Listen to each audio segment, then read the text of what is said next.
Hello, I'm Bud McCord. I'm here in Brazil, South America. Welcome to Food for Thought, Thinking with Jesus. Man shall not live by bread alone, but by every word that proceeds from the mouth of God. And we have the mind of Christ as disciples of Jesus, and so we can go beyond thinking about Jesus. We can actually think with the mind of Christ. We can come to the right conclusions in the light of Jesus's wisdom and the light that he is in our lives. Our subject for today is friendship. Friendship.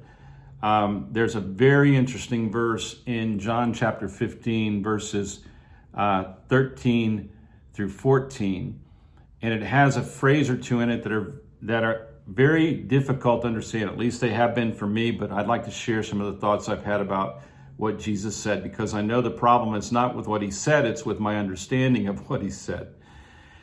It begins like this: greater love has no one than this, that he laid down his life for his friends. You are my friends if you do what I command. You are my friends if you do what I command. I always have had difficulty understanding that phrase, if you do what I command. So we're going to talk about that so we can come to more of a conclusion about it and think with Jesus about it. Do friends give orders to their friends? Why does Jesus say we need to obey his commands in order to be his friend? If I don't obey his commands, can I still be his friend? I've struggled with this passage over the years. Everything became clear when a young pastor asked me a question about this passage.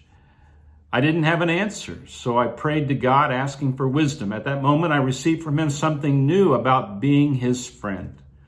The key to friendships is the blending of intentions. There has to be something that both people in the relationship consider good and important. It can be something like reading or fishing or music or traveling. For instance, two people who love doing the same thing will find it very easy to connect. To be a friend of Jesus is to enjoy loving and glorifying the Father. Until you can relax in the good intentions of the Father like Jesus did, no true friendship will occur. Jesus and I both enjoy loving God and our neighbor. Our friendship was born because he loved me, and I liked that. I enjoyed that. Maybe today Jesus tells you, go love your neighbor. If you are his friend, you'll say, all right, I'm going. I'm sure that the young pastor who asked me that question about the passage thought that I needed to study more to obtain an answer. However, that's not what happened. My friend Jesus answered my prayer, telling me to love him better. Look for people who trust God's intentions in Jesus, and you will find kingdom friends. They are the kind of friends whose intentions you can trust.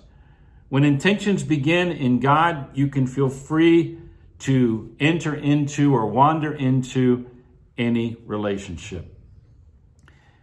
Friendships are incredibly important. Here in Brazil, where I live, the very fabric of the Brazilian society is built on top of friendships. There are a great many things in Brazil that are not real efficient. They don't always work, but there's one thing in Brazil that always works: a good friendship. It's really interesting here in Brazil how if someone has a medical crisis or someone has a personal crisis, they don't usually call the police first, or they don't call some authority figure in a hospital first. They call their friends. Because here in Brazil, a friend will drop everything to come to your aid. And that's the one thing that works all the time. It's really a great part of the Brazilian culture, one that I appreciate very deeply. Friendships are birthed by deep, passionate, mutual interest in the same thing. Friendships are birthed among people, two different people, when they share a deep, passionate interest in the same thing. Now, what was Jesus's deep and personal and passionate interest? Loving his Father and loving humanity and loving us. That was his deep passion. Jesus did not practice, as far as we know, very many hobbies. There were certainly things in his life, I'm sure, that he allowed to become a bridge to friendship with people. But once he began his ministry and once he began to disciple his first disciples, the subject was loving God and loving neighbor. And he went to great, passionate, even laying down his life for that passion to be clear. So when we come to this verse where it says that Jesus says, you cannot be my friend if you do not obey my commands, we think, do friends command friends? Well, I've thought deeply about that, and I found they really do. I have friends who like to fish. Here in Brazil, I have almost no opportunities to go fishing. But when I'm in the United States, I just have to pick up the phone and call a few of my friends who've been friends for a lifetime. And I say, I'd love to go fishing. And they will make that happen.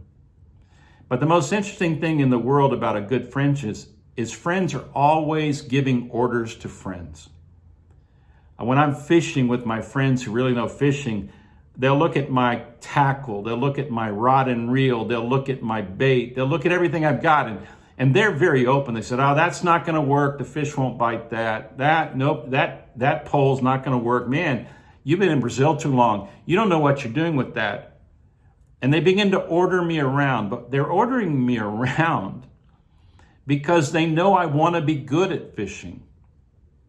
They give me orders not to make me a prisoner of their will. They give me orders so that I can be better at what they want to be better at as well. And I give them orders if I see something about them that I think they can improve.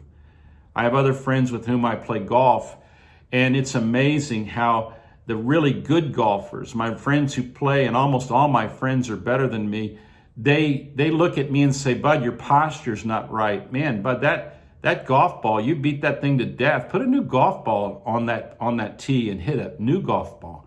Or they'll say to me, you know what, your swing really needs some work. Let's go out there and we'll do some practice before we start playing. They're ordering me around all the time.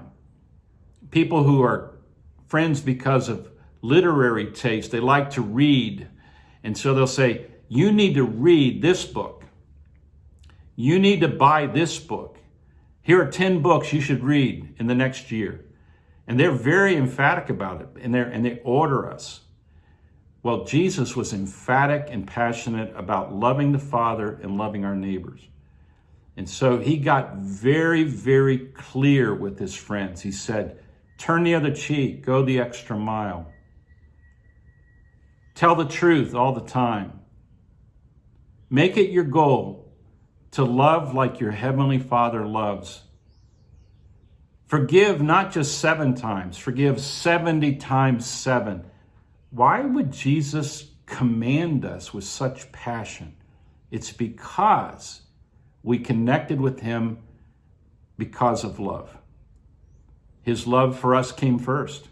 But once his love for us took root in us, then he became our friend. And friends will tell friends how to get better at something.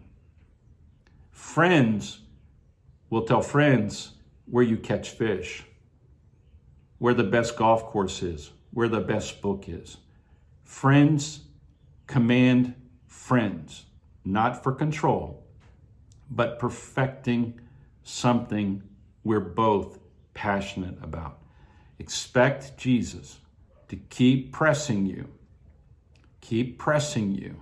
to be better at what you both love, which is loving God and loving your neighbor. Accept anything he says, obey what he says, because the friendship will thrive.